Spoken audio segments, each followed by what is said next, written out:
ರಥಸಪ್ತಮಿ ಸೋಮವಾರದಿಂದ ಶನಿವಾರ ಸಂಜೆ 6 ಗಂಟೆಗೆ.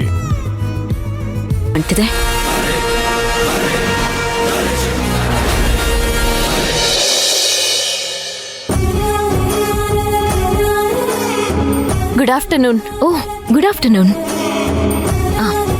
ಸಾಧನಾ ಅಕ್ಕ, ತಗೊಳ್ಳಿ. ಇದೇನು ದಿಢೀರಂತ?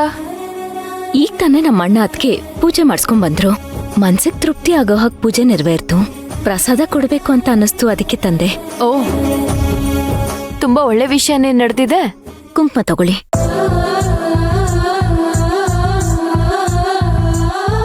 ಮನಸಾರೆ ಮಾಡ್ಕೊಂಡ ಪ್ರಾರ್ಥನೆ ಫಲ ಕೊಡುತ್ತಲ್ವಾಕ? ಖಂಡಿತವಾಗ್ಲು. ನಂಬಿಕೆನೇ ದೇವ್ರು ಅಂತಾರೆ.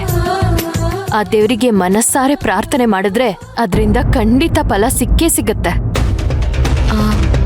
ಅಕ್ಕ, ಈ ಗಿಫ್ಟ್ ಪ್ಯಾಕ್ ಯಾರಿಲ್ಲಿಟ್ಟಿದ್ದು? ನೀವಾ? ಇಲ್ಲಪ್ಪ, ಯಾರಿಟ್ಟಿದಾರಂತ ನನಗೆ ಗೊತ್ತಿಲ್ವೇ. ನನ್ ಚೇಂಬರ್ಗೆ ಬಂದು ನನ್ ಟೇಬಲ್ ಮೇಲೆ ಇಟ್ಟಿದ್ದಾರೆ ಅಂದ್ರೆ ನನಗೋಸ್ಕರನೇ ಇಟ್ಟಿರ್ಬೇಕಲ್ವಾ? ಹಾ ಹೌದು, ನಿನ್ಗೋಸ್ಕರನೇ ಇರ್ಬೇಕು. ಯಾರಿಟ್ಟಿರ್ಬೋದು? ಓಪನ್ ಮಾಡಿ ನೋಡ್ಬಿಡಣ್ವಾ ಏನಿದೆ ಅಂತ. ನೋಡು. ಓ, ಏನಿದು? This cute gift is for you. You are my friend forever. ಯಾರಕ್ಕ? ಯಾರಿಗ್ ಬೆಸ್ಟ್ ಫ್ರೆಂಡು? ಇದೇನೋ ಹೊಸ್ದಾಗಿದ್ಯಲ್ಲ. ಅದೇನ್ ಗಿಫ್ಟು ಅಂತ ನೋಡಿ ಓಪನ್ ಮಾಡಿ. ಓಕೆ.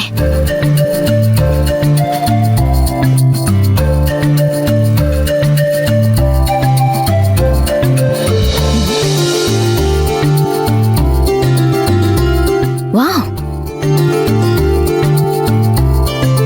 ಅಕ್ಕ, ಈ ತರ ಗಿಫ್ಟ್ ಕೊಡಕ್ ಸಾಧ್ಯ ಇರೋದು ಪ್ರೀತಿ ಮಾಡೋ ನಮ್ಮ ಅಣ್ಣ ಮಾತ್ರ. ಆದ್ರೆ ಅಣ್ಣ ಏನಕ್ಕೆ ಆಫೀಸಿಗೆ ಕಳಿಸ್ಕೊಡ್ತಾನೆ? ಮನೇಲೆ ಕೊಡ್ತಿದ್ನಲ್ವಾ. ಸೊ ಇದು ಅವನ್ ಕೆಲ್ಸ ಅಲ್ಲ, ಬೇರೆ ಯಾರೋ ಕೊಟ್ಟಿದ್ದಾರೆ. ಯಾರಿರ್ಬೋದು? ಅಕ್ಕ. ಅಯ್ಯಯ್ಯೋ, ನಾನಲ್ಲಪ್ಪ. ನೀವಲ್ವಾ? ಅಕ್ಕ, ಮುಂಚೆನೆ ಯಾರೋ ಸಿಮ್ ಕಾರ್ಡ್ ಬೇರೆ ಹಾಕಿಟ್ಬಿಟ್ಟಿದ್ದಾರೆ. ಅದೇ ನನ್ಗೂ ಶಾಕ್ ಆಗ್ತಿದೆ. ಯಾರು ನೋಡು, ರಿಸೀವ್ ಮಾಡು. ಹಲೋ ಹಲೋ ಹಲೋ, ಯಾರು? ಅರ್ಚನಾ ಮ್ಯಾಮ್. ಮಂತ್ರ ಮಂತ್ರ ನೀವಾ? ಹೌದು, ಮಂತ್ರಾನೇ. ಮೇಡಮ್, ನಿಮ್ಮ ಕೈಯಲ್ಲಿರೋದು ನಾನಿಟ್ಟಿರೋ ಗಿಫ್ಟು. ಪ್ಲೀಸ್ ತಗೊಳ್ಳಿ. ಪ್ಲೀಸ್ ಬೇಡ ಅನ್ಬೇಡಿ. ನಾನು ನಿಮಗೋಸ್ಕರ ಒಂದು ಹೊಸ ಫೋನ್ ಬುಕ್ ಮಾಡಿದ್ದೆ. ಅದು ನೆನ್ನೆ ಬಂತು.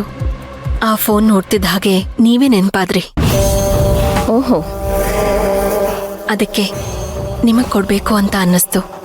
ಸಿಮ್ ಕಾರ್ಡ್ ಹಾಕಿ ಟೇಬಲ್ ಮೇಲೆ ಇಟ್ಟಿದ್ದೀನಿ, ಸರ್ಪ್ರೈಸ್ ಕೊಡಬೇಕು ಅಂತ. ಪ್ಲೀಸ್ ಬೇಡ ಅನ್ಬೇಡಿ. ಯಾಕಿದೆಲ್ಲ ಮಂತ್ರ?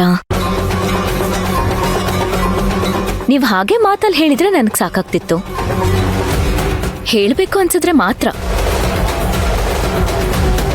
ಆದ್ರೆ ಈ ಗಿಫ್ಟ್ ಎಲ್ಲ ಬೇಕಾಗಿತ್ತ ಹೇಳಿ? ಅಯ್ಯೋ, ನನಗೇನ್ ರಿಯಾಕ್ಟ್ ಮಾಡ್ಬೇಕು, ಹೇಗ್ ರಿಯಾಕ್ಟ್ ಮಾಡ್ಬೇಕು ಅಂತಾನೆ ಗೊತ್ತಾಗ್ತಿಲ್ಲ ಮಂತ್ರ. ಯೂಶಲಿ ಈ ತರ ಯಾರತ್ರ ಏನೂ ತಗೊಳ್ಳೋದಿಲ್ಲ, ಎಕ್ಸ್ಪೆಕ್ಟು ಮಾಡೋದಿಲ್ಲ. ನನಗೆ ಗೊತ್ತು ನಿಮ್ಮ ಬಗ್ಗೆ. ಅದಕ್ಕೋಸ್ಕರ ಎದುರುಗಡೆ ಬಂದು ಕೊಡದೆ ನಿಮ್ಗೆ ಈ ರೀತಿ ಸರ್ಪ್ರೈಸ್ ಮಾಡಿ ಕೊಡ್ತಾ ಇದ್ದೀನಿ. ಪ್ಲೀಸ್ ಫೋನ್ನ ಇಟ್ಕೋತೀರಲ್ಲ, ಆ ಫೋನ್ ನಿಮ್ಮ ಜೊತೆಲೇ ಇರಬೇಕು. ಆ ಫೋನ್ ನಿಮ್ಮ ಜೊತೆಲೇ ಇದ್ರೆ ನಾನು ನಿಮ್ಮ ಜೊತೆಲಿದ್ದಷ್ಟೇ ಸಂತೋಷ ಆಗುತ್ತೆ.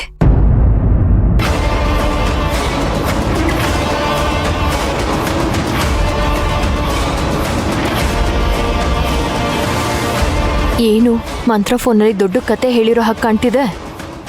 ನಿಮಗೆ ಹೇಗೆ ಗೊತ್ತಾಯ್ತು? ನಿಮ್ ಕಣ್ಗಳೇ ಕತೆ ಹೇಳ್ತಾ ಇತ್ತಲ್ವಾ? ಪರವಾಗಿಲ್ವೇ, ಕಣ್ಣೋಡೆ ಅರ್ಥ ಮಾಡ್ಕೊಳ್ತೀರಾ ಅಲ್ವಾ? ಹೇಗಿದೆಲ್ಲ ಅನುಭವ?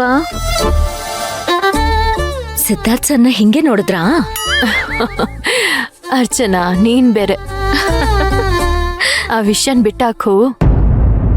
ನನ್ನನ್ ಕೇಳಿದ್ರೆ ನೀನ್ ಇದನ್ನ ತಗೊಳ್ದೇ ಇರೋದು ಒಳ್ಳೇದು ಅಂತ ಅನ್ನಿಸ್ತಾ ಇದೆ. ಹೋಗ್ಲಿ ಬಿಡಿ ಅಕ್ಕ, ಎಲ್ಲದಕ್ಕೂ ಒಂದು ಎಂಡ್ ಇರುತ್ತಲ್ವಾ? ಹೌದು ಫೋನ್ ಕೊಡೋದು ನೋಡಿದ್ದೀನಿ, ಕೇಳಿದ್ದೀನಿ.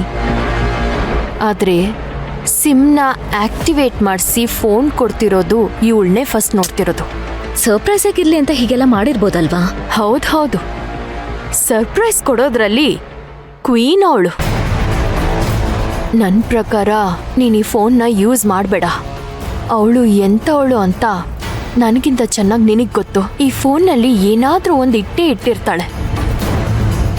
ನಿನ್ನ ವಾಚ್ ಮಾಡ್ತಿರ್ತಾಳೆ ಅಥವಾ ಹ್ಯಾಕ್ ಮಾಡಕ್ ಟ್ರೈ ಮಾಡ್ತಿರ್ತಾಳೆ. ಆಮೇಲೆ ಏನೇನೋ ಹೇಳ್ತಿರ್ತಾಳೆ. ಅಕ್ಕ, ನೀವು ಪ್ರತಿ ಒಂದರಲ್ಲೂ ಅನುಮಾನ ಪಡ್ತಿದ್ದೀರಾ ಅಕ್ಕ. ಬಿಡಿ. ನೀನ್ ಪಡ್ಬೇಡ ಅಮ್ಮ, ನಿನ್ನಿಷ್ಟ. ಅಮೃತದ ಮೇಲಿರೋದು ಕಾರ್ಕೋಟಕ ವಿಷ ಅಂತ ನಾನು ನಿನಗೆ ಹೇಳ್ತಾ ಇದ್ದೀನಿ. ಇಲ್ಲ, ಅದು ಅಮೃತನೇ ಅಂತ ನೀನ್ ಹೇಳ್ತಾ ಇದ್ಯಾ. ನೀನಿಷ್ಟ ಕಣಮ್ಮ. ಅದು ವಿಷ ಆಗದೆ ಇರ್ಲಿ ಅನ್ನೋದಷ್ಟೇ ನನ್ನ ಆಸೆ.